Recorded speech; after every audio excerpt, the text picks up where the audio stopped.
पा रहा है तब वह उसके मन में विचार आते हैं कि अब मुझे यह राजपाट छोड़ देना चाहिए।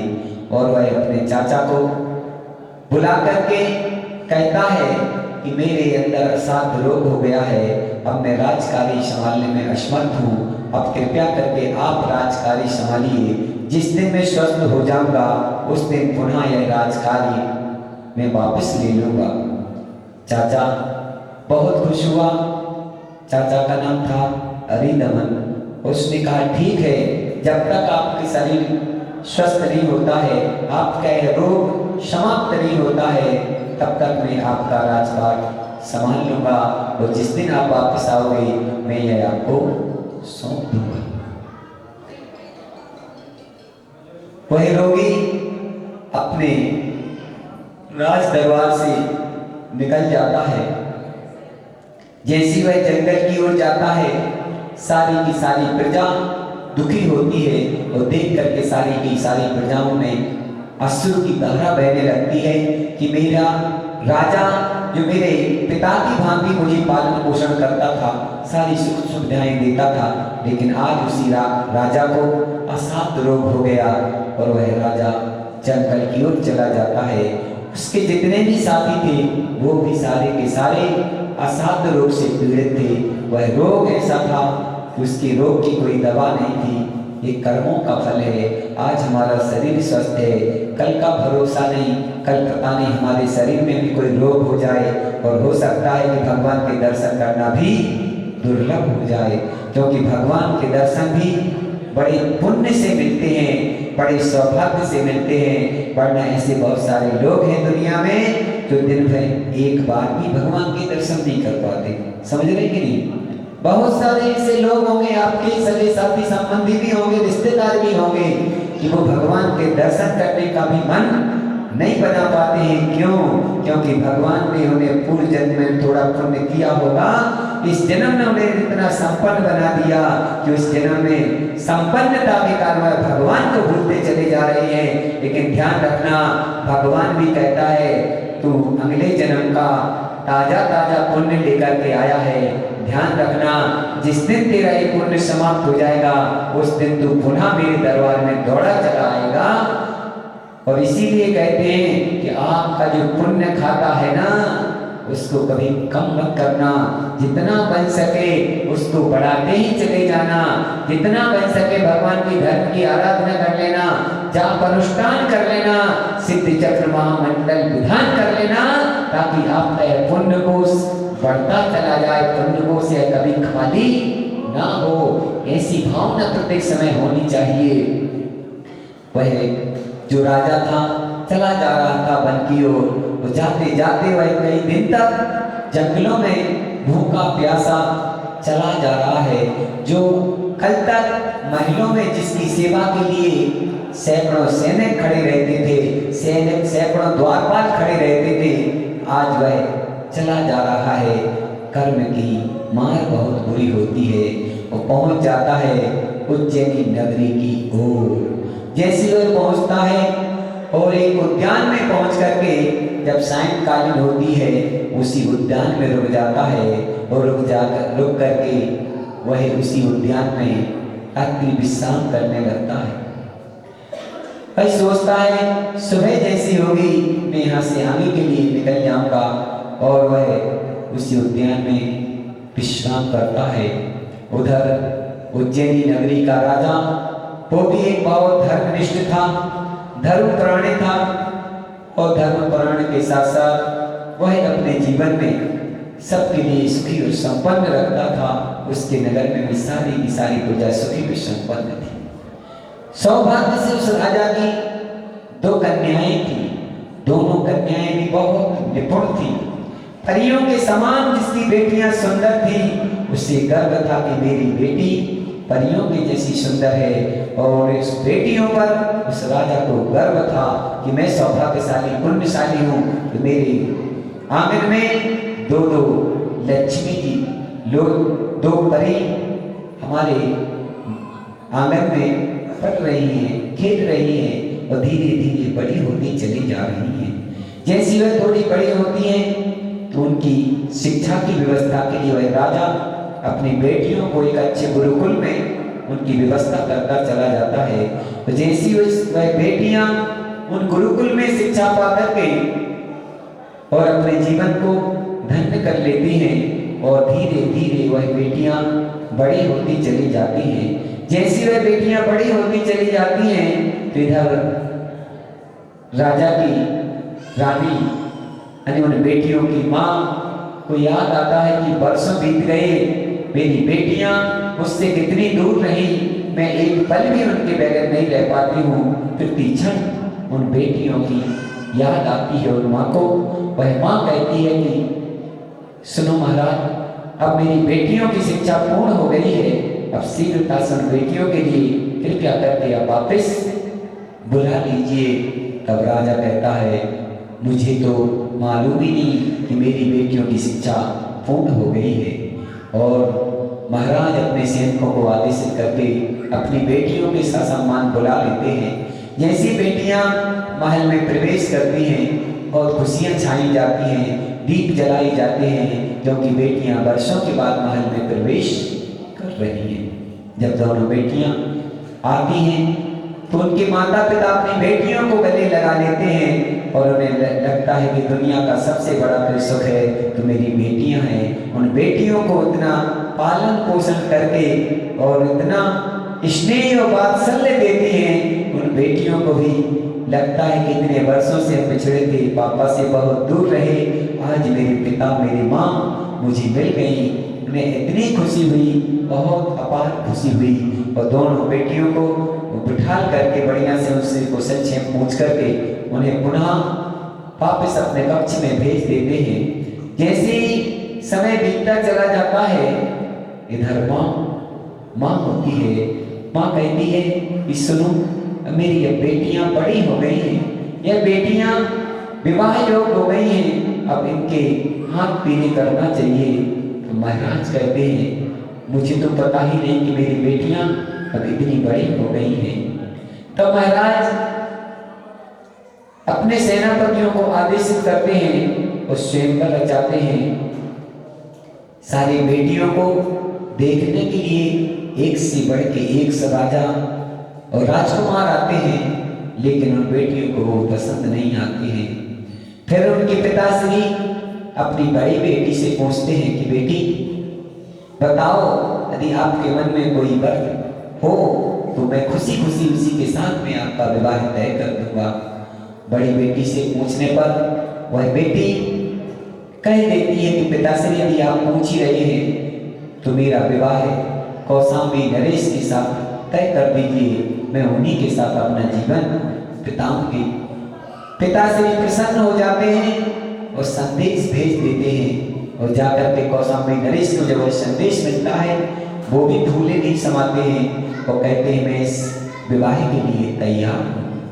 जब वहाँ से बारात आ जाती है, इधर उज्जैनी नगरी में खुशियाँ छा जाती हैं, सारे महल में तैयारियाँ हो जाती हैं और इधर बड़ी बेटी का विवाह संपन्न हो जाता है। जैसी बड़ी बेटी का विवाह संपन्न हुआ, वह बड़ी बेटी विदा होकर के और अपने स्वामी के साथ चली जाती है खुशी खुशी कौशाम्बी नगरी। और इधर माता पिता बड़ी बेटी का विवाह करके थोड़े कुछ दिन के लिए सुख चैन से रहने लगते हैं। समय बीतता चला जाता है, बात समझ रहे? समय बीतता चला जाता है, माँ को फिर चिंता होती है कब मेरी बेटी का विवाह होगा। बड़ी बेटी का तो विवाह अच्छे से कर दिया है, छोटी बेटी का भी विवाह अच्छे से हो जाए तो मैं और निश्चिंत हो जाऊंगी। जब वह छोटी बेटी के लिए अपने स्वामी से कहती है कि जैसे आपने बड़ी बेटी का विवाह कर दिया है, वैसे ही आप छोटी बेटी का विवाह भी बढ़िया से संपन्न करा दीजिए। छोटी बेटी को बुलाया जाता है, उससे भी पूछा जाता है कि जिस तरह से तुम्हारी बड़ी बहन ने अपने मन का वर चुन लिया है, उसी तरह आप भी अपने मन का वर चुन लो। तब वह बेटी कहती है कैसी बात करते हो पिताश्री, मैं कुलीन घर की बेटी हूँ, मैं एक शिक्षाप्रद बेटी हूँ। मैंने आरिका माँ के पास जाकर के संस्कार पाए हैं, उनसे शिक्षा ग्रहण की है। मैं कभी अपने मन का वर नहीं चुनूंगी, जिसके साथ मेरे पिताश्री मेरा विवाह तय करेंगे। जीवन भर में उनके चरणों की दासी बन के रहूंगी। संस्कारवान थे। उसके पिताश्री ने बार बार बार बार पूछा, लेकिन बेटी ने एक ही जवाब दिया, मेरे भाग्य में जो होगा वही मुझे मिलने वाला है। बात समझ रहे? शायद हम और आपको अपने भाग्य पर भरोसा नहीं होता है, लेकिन उस बेटी ने कहा कि पिताश्री मेरे भाग्य में जो लिखा है वही मुझे मिलने वाला है। पिता कहते हैं, मैंने तुमको पाल पोस करके बड़ा किया है, इतने अच्छे सुंदर सुंदर वस्त्र पहनाए हैं, इतना अच्छा सुंदर सुंदर 56 प्रकार का भोजन आपको प्रतिदिन कराया है, और आज आप मेरे सामने ही भाग्य की बात करते हो। पिता क्रोधित हो जाता है, पिता को गुस्सा आता है। 2 दिन पूछा, 3 दिन पूछा, फिर भी बेटी का एक ही जवाब आया।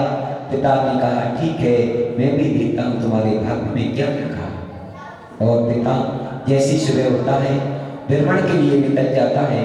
निकलते हुए आगे जैसे ही जाता है और उद्यान में कि निकट ही पहुंचता है कि उसे बहुत दूर से दुर्गंध आने लगती है। जैसे उस राजा को दुर्गंध आई, उसने कहा, ये दुर्गंध कहाँ से आ रही है? मंत्री जी से परामर्श किया और कहा कि ये दुर्गंध कहाँ से आ रही है मेरे राज्य में, और ऐसी दुर्गंध मैंने कभी न सुनी न देखी, आज अचानक से। तो मंत्री कहता है, ठीक है महाराज, मैं जाकर के पता लगाता हूँ। जैसे मंत्री आगे बढ़ता है, अपने उद्यान में जाता है। उद्यान में जाकर के ही वो क्या देखता है, कितने सारे रोगी उस उद्यान में बैठे हैं और उनके शरीर से ऐसी दुर्गंध आ रही है। बंधुओं, आज अपना शरीर अच्छा है, आप अपना शरीर सुंदर है, तो एक पुण्य समझ लेना। पता नहीं कहीं एक एक्सीडेंट होता है तो सारे मुखड़े का नक्शा बदल जाता है। जब पाप कर्म का उदय आता है तो अपना घर वाले, अपने परिवार वाले और अपने रिश्तेदार भी अपने चेहरे को देखना पसंद नहीं करते। आज हमारा पुण्य का उदय है, सब कुछ अच्छा है, लेकिन कभी पाप का उदय आता है तो वही कर्म जब उदय में आता है तो नानी याद आ जाती है। उन कर्मों को भोगते भोगते उस उद्यान में जो रोगी थे वो भी अपने कष्टों को सहन कर रहे थे। उन कष्टों को सहन करते करते उस उद्यान में जब मंत्री जी पहुंचते हैं, देखते हैं कि इतने सारे रोगी बैठे हैं। उन रोगियों को देख करके वह वापस जाकर के राजा को बताता है कि महाराज, अपने राज्य में इतने सारे रोगी हैं। तब राजा कहता है, चलो मैं भी देखना चाहता हूँ। जैसे वो पहुँचते हैं तो मंत्री वर कहता है, आप यहाँ मत आइए राजन, इनके शरीर से बहुत दुर्गंध आ रही है। महाराज कहते, नहीं, मैं उनको देखना चाहता हूँ, और राजा चला जाता है। जैसे ही राजा जाता है, जाकर के देखता है कि इतने सारे रोगी बैठे हैं। उन रोगियों में देखते कि तुम्हारा सरदार कौन है, तो उनमें से एक व्यक्ति उठता है और कहता है, मैं इन सारे रोगियों का सरदार हूँ। तो उसको देख करके महाराज पूछते हैं, तुम कहाँ से आए हो? रोगी कहता है, कहने को तो मैं एक राजा था, लेकिन आज कर्म का मारा हूँ, भाग्य का सताया हूँ और दर दर की ठोकरें खा रहा हूँ। सुनकर के राजा आश्चर्यचकित होता है कि देखने में तो ये भिखारी जैसा लगता है, इसके शरीर से दुर्गंध आ रही है और ये कह रहा है कि मैं राजा था। फिर भी राजा को विश्वास नहीं होता है। फिर वह पूरा परिचय बताता है कि मैं कहने को तो मैं चंपा नगरी का राजा था, लेकिन आज कर्म का मारा हूँ, इसलिए दर दर की ठोकरें खा रहा हूँ। उस राजा को विश्वास हो जाता है। वह कहता है कि ठीक है, मैं अब जाता हूँ। तब वह रोगी कहता है कि सुनो महाराज, मैं भी सुबह यहाँ से निकल जाऊंगा। तब महाराज कहते हैं, आप मेरे राज्य में जब तक रहना चाहें बढ़िया शांति से रहिए, मैं आपकी सारी की सारी व्यवस्था कर दूंगा, खाने पीने की और बढ़िया से रुकने की व्यवस्था कर दूंगा। तब वह रोगी कहता है, सुनो महाराज, मुझे और कुछ नहीं चाहिए, यदि कुछ कर सको तो मेरी एक व्यवस्था कर दो। राजा कहता है, बोलो क्या चाहिए, मैं आपको वचन देता हूँ जो तुम मांगोगे मैं दूंगा। राजा ऐसे थे, जो मांगो मैं दूंगा। उस रोगी ने वचन हरा दिया और उसने कहा ठीक है राजन, मैंने सुना है कि तुमने अपनी बड़ी बेटी का विवाह कौशाम्बी नरेश के साथ कर दिया है। आप छोटी बेटी आपकी है, उस छोटी बेटी का विवाह आप मेरे साथ तय कर दीजिए। सुनकर के राजा अचंभित हो जाता है, उसके पैरों से जमीन खिसक जाती है। वह कहता है इस रोगी ने क्या मांग लिया, क्या मांग लिया? इसने तो मेरी बेटी को ही मांग लिया। अब वह सोच रहा है कि मैं करूं तो क्या करूं। फिर भी वह रोगी कहता कि सुनो महाराज, अपने महल में जाकर के अपनी बेटी से पूछ लेना, यदि वो मुझसे विवाह करने को तैयार हो तो मैं ही तभी उसकी मर्जी से मैं विवाह करूंगा, अन्यथा मैं अपने वचन वापस लेता हूं। तब वह थोड़ा सा साहस बांध लेता है वह राजा की, चलो कम से कम इसने एक शर्त रखी है, महल में जाकर के मैं अपनी बेटी को समझाऊंगा, शायद वो मान जाए तो यह मेरी वचन भी झूठे नहीं पड़ेंगे। लेकिन जब वह महल में जाते हैं और जाकर के वो कहते हैं, लेकिन जैसे वो जाते हैं और जाकर के अपनी बेटी से बुला करके पूछते हैं कि बेटी, मेरे साथ ऐसी घटना घट गई है, उद्यान में ऐसे रोगी आए हैं और उन्होंने मुझसे वचन दिया है कि अपनी छोटी बेटी का विवाह मेरे साथ कर सकते हो, लेकिन उनने एक शर्त रखी है, यदि आपकी बेटी मुझसे विवाह करने के लिए तैयार ना हो तो मैं अपने वचन वापस लेता हूँ। बेटी कहती है पिताश्री, मैं अपने इस कुलीन घर की बेटी हूँ, संस्कारवान बेटी हूँ, पिता का सर कभी झुकने नहीं दूंगी। और उस बेटी ने कहा कि पिताश्री आप चिंता मत करो, मेरे भाग्य में जो लिखा है वही मुझे मिलने वाला है। पिता सोच रहा है कि उधर वो रोगी भी भाग्य की बात करता है, इधर मेरी बेटी भी भाग्य की बात करती है। अब लगता है इन दोनों की किस्मत में पता नहीं क्या लिखा है, और पिता को क्रोध आ जाता है और दोनों के लिए विवाह के लिए वह तैयार हो जाता है। जब रानी सुनती है तो वो बेहोश सी हो जाती है। मेरी परी सी कन्या, सुकुमारी सी कन्या और इतनी सुंदर कन्या का विवाह एक रोगी के साथ मेरे स्वामी कर रहे हैं। सारी की सारी प्रजा भी उनको समझाती है, लेकिन विनाशकाली विपरीत बुद्धि, उनकी बुद्धि में वही लिखा है कि जो मैं कहूँ वो है मेरी बेटी माने। लेकिन बेटी ने कहा कि चिंता मत करो पिताश्री, मेरे भाग्य में जो लिखा है वही मुझे मिलने वाला है। हम और आप सब अपने भाग्य का ही खाते हैं। एक घर में यदि कोई पुण्य पुरुष आ जाए, कोई पुण्यशाली जीव आ जाए, उस जीव के कारण घर के सारे लोग सुख भोगते हैं। और एक कोई पापी जीव यदि कोई घर में आ जाए तो वही घर स्वर्ग से नरक बन जाता है। और वही कोई पुण्यशाली जीव आ जाए उसी घर में वो नरक जैसा घर भी स्वर्ग बन जाता है। मात्र कर्मों का खेल है, पुण्य का खेल है। इसीलिए हम बार बार कहते अपने पुण्य को कम मत करना, जितना बन सके बढ़ाते चले जाना। और उधर विवाह की तैयारियां शुरू हो जाती हैं और उधर सारे के सारे रोगी महल में अपनी बारात लेकर के आते हैं। इधर राजा अपनी बेटी को महल में और विवाह के लिए तैयार कर देता है। वह संस्कारवान बेटी भी तैयार हो जाती है। जैसी वह रोगी देखता है और उस कन्या से कहता है अब भी कुछ नहीं बिगड़ा है, मान जाओ, मैं तो एक रोगी हूँ, मेरे साथ तुम जीवन भर दुखी रहोगी। अभी तो तुम महल में बढ़िया से सुख शांति से रह रही हो, पता नहीं तुम्हारे जीवन में मेरे साथ आने से कितने कष्ट आएंगे। लेकिन उसने कहा तुम चिंता मत करो, मेरे भाग्य में जो लिखा है वही मुझे मिलने वाला है। वास्तव में कितनी धैर्यवान वह बेटी होगी, कितनी संस्कारवान वह बेटी होगी, जिसे अपने धर्म पर विश्वास था, जिसे अपने प्रभु पर विश्वास था, जिसे अपने देव शास्त्र गुरु पर विश्वास था कि भगवान मेरे साथ कभी गलत नहीं करेंगे, मैंने दुनिया में कभी किसी का कुछ बिगाड़ा नहीं तो भगवान भी मेरा कुछ नहीं बिगाड़ेंगे। उसे इस तरह विश्वास था। उस पे दोनों की शादी हो जाती है। शादी के बाद जब दोनों चले जाते हैं तो जाते जाते जब विदाई की बेले आती है वो विदाई की बेला के समय कितना भी कठोर पिता का हृदय क्यों ना हो, तो वो भी द्रवीभूत होता चला जाता है, उसका अंदर का हृदय भी पिघलता चला जाता है।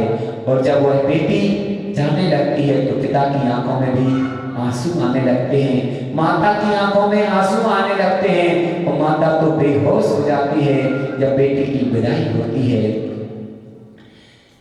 मैना सुंदरी कहे पिता से, भाग्य उदय जब आएगा, कोड़ी पति जो दिया पुणे, कामदेव बन जाएगा। मैना सुंदरी कहे पिता से, भाग्य उदय जब आएगा, बोले पिता एक दिन बेटी से, किसके भाग्य का खाती हो, जो कुछ तुमको दिया है हमने, उसका ही फल पाती हो। मैना क्या कहती है? जो सत्य कर्म किए थे हमने, जो सत्य कर्म किए थे मैंने, उसका ही फल पाती हूँ। अपने सत्य कर्मों के बदले हर दुख सुख बन जाएगा। मैना सुंदरी कहे पिता से, भाग्य उदय जब आएगा। जाते जाते हुए मैना कह रही है पिता पति से कि आप चिंता मत करो, आपका रोग ठीक हो जाएगा, धैर्य बना रही है। जाते जाते रास्ते में फिर भी वह कह रहा है कि अब भी कुछ नहीं बिगड़ा है, मैना मान जाओ, चली जाओ अपने पिता के पास, चली जाओ अपने महलों में और अच्छे से सुख सुविधाओं के साथ रहना। लेकिन मैना कहती है कि मैंने आपके साथ फेरे लिए हैं, अब तो साथ में जन्म तक मैं आपका साथ निभाऊंगी। क्योंकि उस संस्कारवान बेटी ने कहा अब चिंता मत करो, जो भी मेरे भाग्य में होगा वही मुझे मिलने वाला है। चले जाते हैं तीर्थ वंदना करने के लिए पहुंच जाते हैं हस्तिनापुर, और हस्तिनापुर जाकर के उस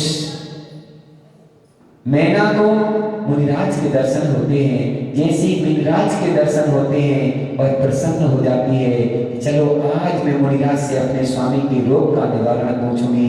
जैसी वह पहुंचती है मुनिराज के पास, और मुनिराज के पास जैसे पहुंचती है और मुनिराज को नमस्ते करके अपने स्वामी के रोग का निवारण पूछती है, तो महाराज श्री उसको आशीर्वाद देते हैं और कहते हैं कि चिंता मत करो बेटी, तुम्हारे स्वामी का रोग शीघ्र ही दूर होगा। तो जैसे मुनिराज कहते हैं कि आने वाली अष्टांग का महापर्व में सिद्ध चक्र महामंडल विधान रचाना, और जैसे ही तुम द्विगुण में अर्घावरण करोगे, वैसे ही अर्घणावरण करते करते और जैसे ही ये सिद्ध यंत्र का मंत्रित गंधोदक जैसे तुम अपने स्वामी पर छिड़कोगे और आपके स्वामी का कुष्ठ रोग दूर होता चला जाएगा। और जैसे ही 8 दिवस हुए और श्री पाल महाराज के ऊपर जो है गंधोदक चढ़ते चढ़ते 8 दिन पूर्ण हो गए, 8वें दिन श्री पाल महाराज की काया कामदेव जैसी सुंदर हो गई। वो तो कामदेव थे ही, उनकी काया भी कामदेव जैसी सुंदर हो गई। ये सब क्या है? उस यंत्र के जल का गंधोदक का प्रभाव रहा, उन मंत्रों का गंधोदक का प्रभाव रहा कि उनका रोग दूर हो गया, सारे के सारे रोगियों का रोग दूर हो गया। ये है सिद्ध चक्र महामंडल विधान की महिमा। जब सिद्ध चक्र महामंडल विधान की अभी ये कहानी आदि हुई है, इतनी ही कहानी अभी और आदि है, लेकिन समय अपनी गति से चल रहा है। फिर कभी समय मिलेगा फिर अपन सुनाएंगे आदि कहानी। और क्योंकि चले जाते हैं व्यापार करने और फिर अपने महल में भी चले जाते हैं, और बहुत सारे दूर को कुंभीपुर वहाँ पर व्यापार के लिए जाते हैं, और जाकर के फिर कई वर्षों के बाद वापस आते हैं। आज के लिए बस इतना ही। जब संत श्रोमणी भगवान आचार्य गुरुदेव श्री विद्यासागर जी महामुनिराज जी की जब सागर जी महाराज की जहाँ वाणी के ज्ञान ते सोजे लो कालो शोवाणी मस्तके नमो सदा दे तुम तो तेज वीरो मंगलम गौते गणी मंगलम कुंदे कुंदा दियो जेनि धर्मोस्तु मंगलम सर्वे मंगल मांगल्यम सर्वे कल्याणकारिकम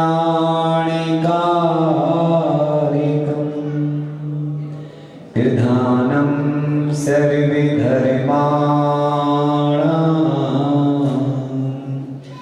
जैनं जयतो साशिनम्।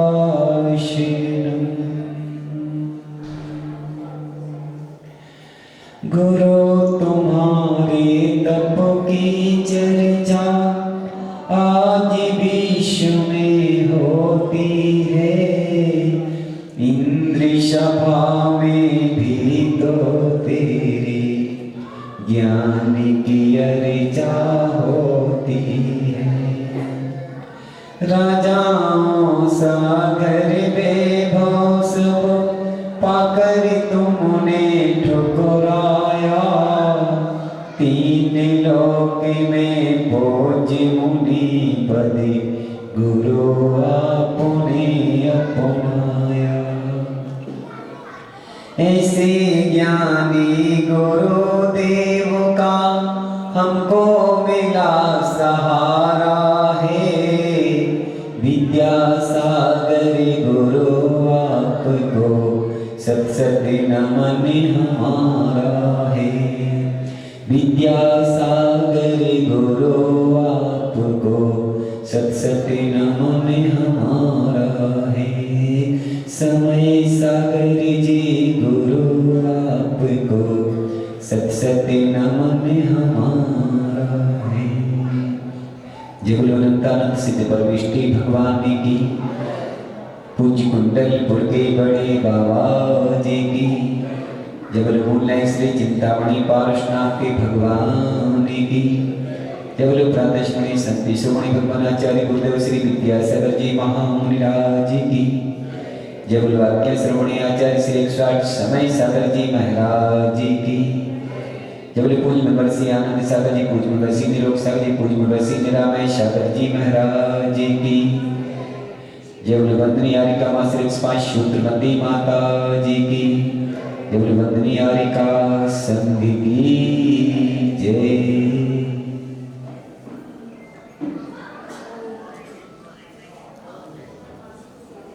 जिनको उठना हो अभी अभी बीच में नहीं भागना हो, है ना।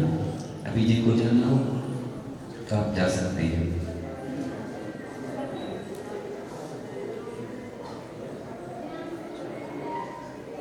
महानुभाव,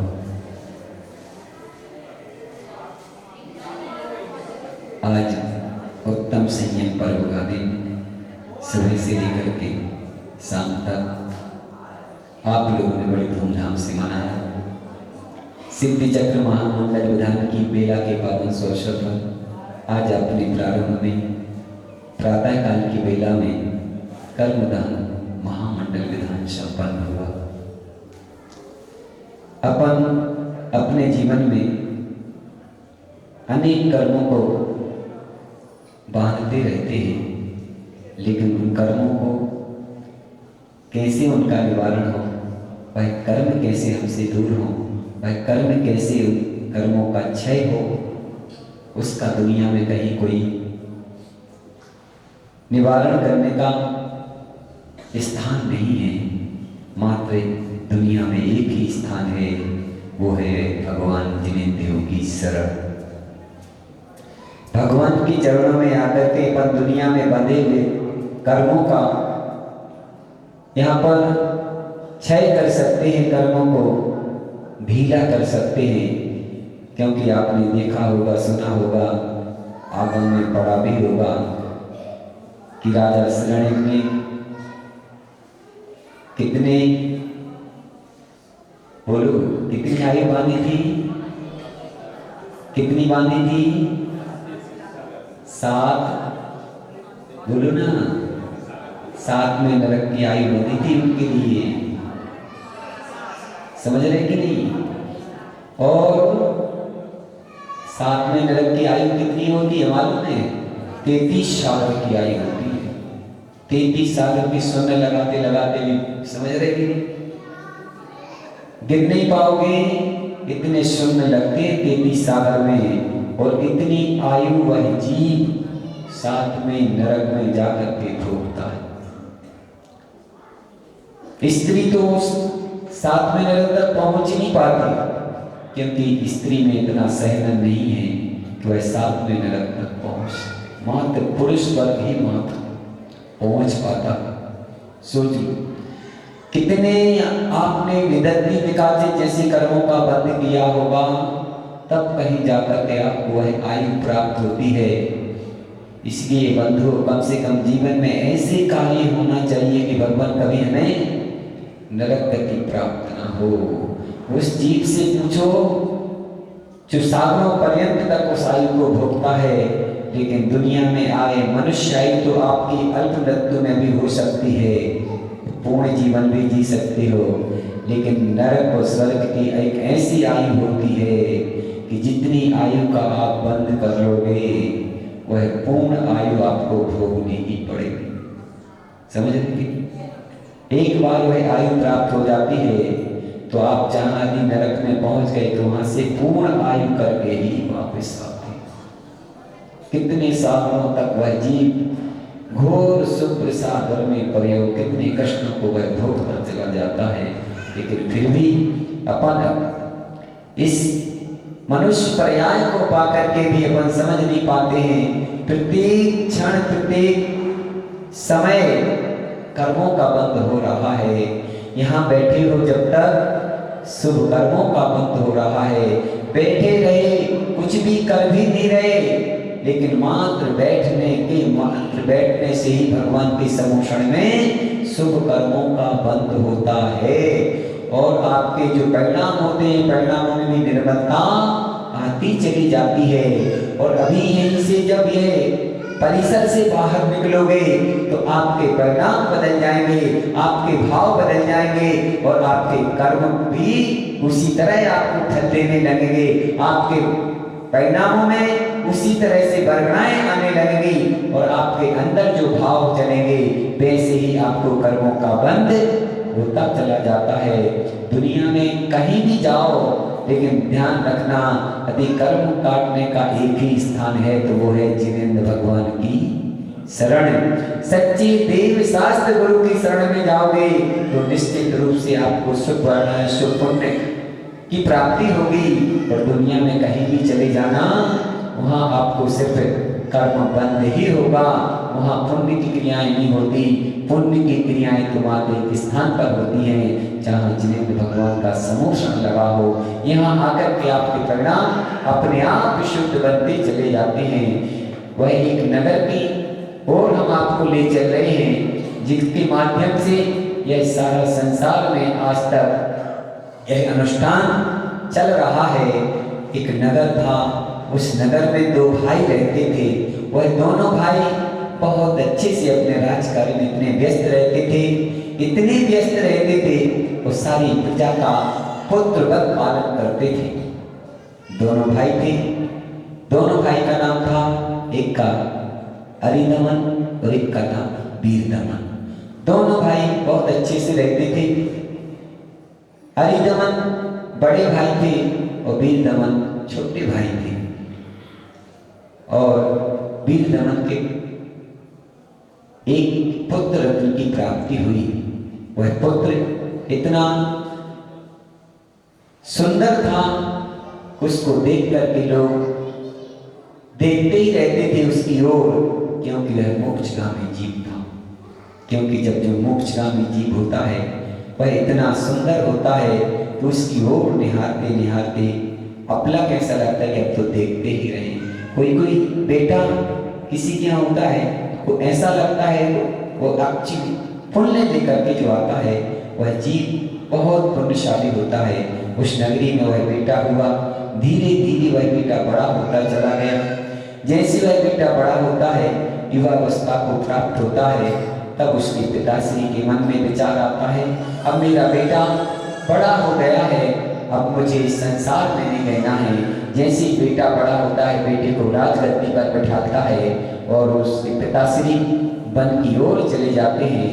वन की ओर जाकर के और जैनेश्वरी दीक्षा को अंगीकार कर लेते हैं, धारण कर लेते हैं और अपने जीवन में संयम को अंगीकार करके और मोक्ष के पथ पर बढ़ते चले जाते हैं।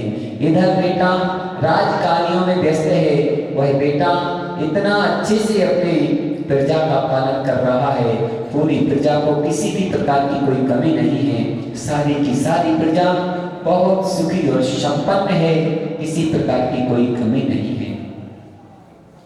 और कर्म का उदय जब आता है तो व्यक्ति को ऐसा कर देता है, ऐसी मार मारता है कि उसके लिए बहुत कष्ट भोगने पड़ते हैं।